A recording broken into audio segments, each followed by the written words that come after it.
Hey guys, welcome back to The Collision. It's Daniel here. 1917, the new war movie by director Sam Mendes, has been getting a lot of good buzz. A lot of people talking about this film, especially in relation to, award contention. So I got a chance to see it. Does it live up to the hype? Let's talk about it.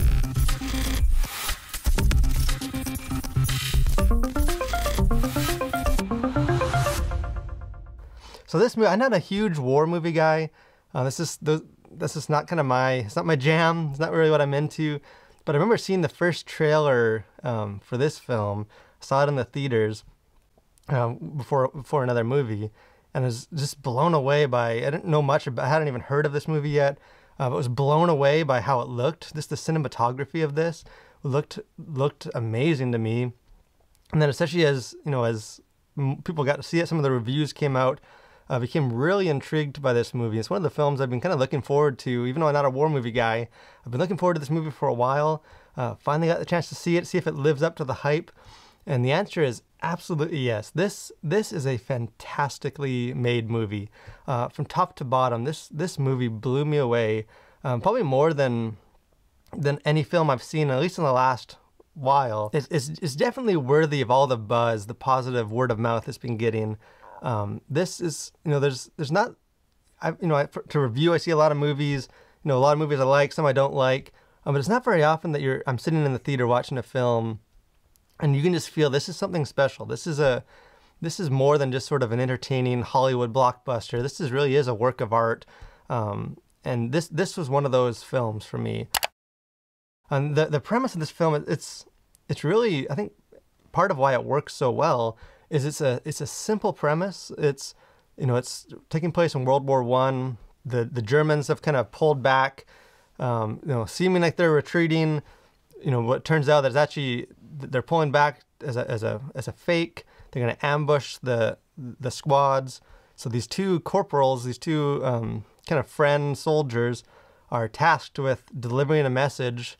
Going across the war zone to deliver a message to the other battalions to not attack, to not fall into the trap. You kind of have that ticking time clock bomb going. They got to get there before they attack, or else it's just going to be a massacre. Over 1,300 soldiers are going to be lost. And kind of the personal stakes of it is one of the two main characters. His brother is one of the commanders in the other army. So for him, it's not just protecting these other battalions, these other soldiers, it's also trying to save his brother's life. So it's a simple premise, but I think because of that, it really works. And again, probably the MVP of this movie is Roger Deakins, the cinematographer of this film. A lot of the buzz it's getting is because of the cinematography. It's filmed in like a single continuous take. And technically, you can tell there's a couple of times where they do some movie magic where they do a cut, but as far as the viewer is concerned, this film it follows in real time. When the movie opens with these two characters, it follows kind of a single camera on them for 2 movie hours, just as it is 2 kind of in runtime hours, and it follows them. It tracks them, long unbroken shots, and it's hard to even describe just how genius the cinematography is without seeing it, especially seeing it on the big screen. I've never seen a film like this that continuous take, and what it does is it really just immerses you in these characters. It follows these characters for 2 hours on this journey as they're going through the trenches, as they're going through kind of no man's land, going through some of the war zone. And it just immerses you in this, you're there. There's no, it doesn't feel as Hollywood, and kind of, I was a little worried kind of hearing about this technique, doing the continuous takes, thinking, is this just going to be a gimmick? Is this going to be kind of, there's not a whole lot of substance. It's just sort of this gimmicky, one shot. But it's absolutely not that. And actually in some ways, because they're kind of bound to this single take, kind of single camera tracking shots, it almost makes this movie feel a lot less cinematic-y and Hollywood-y, because it's bound to real time. You have extended scenes where these two these two soldiers are just walking through, you know, where there's not action happening. They're not cutting to get to the exciting parts, you know, although there are exciting parts. But you just sort of kind of live and breathe with these characters for 2 hours as they walk through the war zone, and it's pretty incredible what they're able to achieve in that. And I think because of the way that this movie's filmed, you really just you feel the horrors of war. You feel what it's like in the trenches. You kind of see, kind of from the perspective of these characters, you know, what that would have felt like, what you know, some of the emotions, which makes this film really impactful.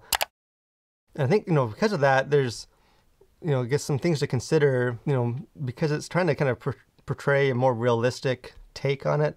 You know, there is profanity. There's a handful of F words used by the various characters, and to be honest, it didn't bother me. And I think maybe I'll link it in the description. A video we did kind of on R-rated movies. I don't necessarily think the profanity was necessary, but I think it was justified in this film. You really do get a sense of the hopelessness of some of these. You know, so many of these characters that have just lost hope in the war, and some of the profanity. Well, I think maybe it will be off-putting to some people. At least for me, it helped me feel that even more with these characters. And for a war movie, actually, this isn't a violent movie. There's not, you know, this isn't a kind of an action-y war movie that's just, you know, cutting to show these big set pieces and shooting and rifles. And, you know, because it's following these characters that aren't necessarily involved in the war, you don't see really any violence on screen. You know, they see the horrors, the aftermath. There's a lot of dead bodies, you know, that they find on the ground in the war zone. So there's definitely the violence and it's the horror of war, but it's not glorifying the violence in any way. If anything, you know, it's really just showing how horrible this was. And I think to me that, you know, this isn't a film that necessarily, again, has some big themes it's trying to teach or kind of life lessons. It's, you know, it's very kind of personal, you know, even though it's placed in this big war that's going on, it's really centered in, you know, story-wise, narratively, and then also just in the cinematography, really centered in on a smaller scale. Probably the thing that stood out to me is that this is a film that kind of juxtaposes just the kind of the best of humanity and the human spirit against the worst of it. You have, you know, against this backdrop of just, you know, total horror and death and violence and kind of meaninglessness, people that have given up hope. You kind of have that as the backdrop. But then you have these characters that are on this desperate mission to, you know, that they have to succeed to save countless lives, you know, of their family and of their other soldiers. And you kind of have their perseverance. You know, they go through, you know, a lot to try and accomplish this, a great sacrifice to themselves and to those around them. And you kind of have these two extremes that, and I think it's, you know, they don't beat you over the head with this. There's not big kind of epic, you know, with the soundtrack soaring speeches about, you know, keep going and keep standing up. It's very subtle and kind of raw. Even the conversations between the characters just feel authentic, not as scripted and Hollywoody as some of these other films. But you just kind of time and time again, you see these characters that just sort of keep doing the right thing, keep pushing on, even when, you know, they should give up hope or when it seems hopeless. And I found, you know, for me, I found this as just a powerful reminder. I don't think, you know, it's not maybe groundbreaking, super intellectual, but you just sort of see that and kind of reminded of, you know, just kind of the human spirit and kind of, you know, pushing on. And I just found that super inspiring to watch in this film. It's a very, you know, even when there's so much kind of cynicism and, you know, people that are depressed and kind of given up, is kind of the triumph of pushing forward and kind of optimism. And in the end, it is a very kind of hopeful, inspiring film, despite kind of how horrible some of the scenes and the setting is. But in the end, again, this is a movie that I saw it in the, you know, the Dolby AMC, the biggest screen I could see it in, and it's definitely worth paying the extra few dollars to see it in like an IMAX screen. Or this is definitely a film worth seeing, even if you're like me and war movies aren't necessarily your thing. You know, if the profanity isn't gonna keep you away, if that doesn't bother you too much, then I think this is definitely a film worth seeing. I think it really is a masterclass in filmmaking.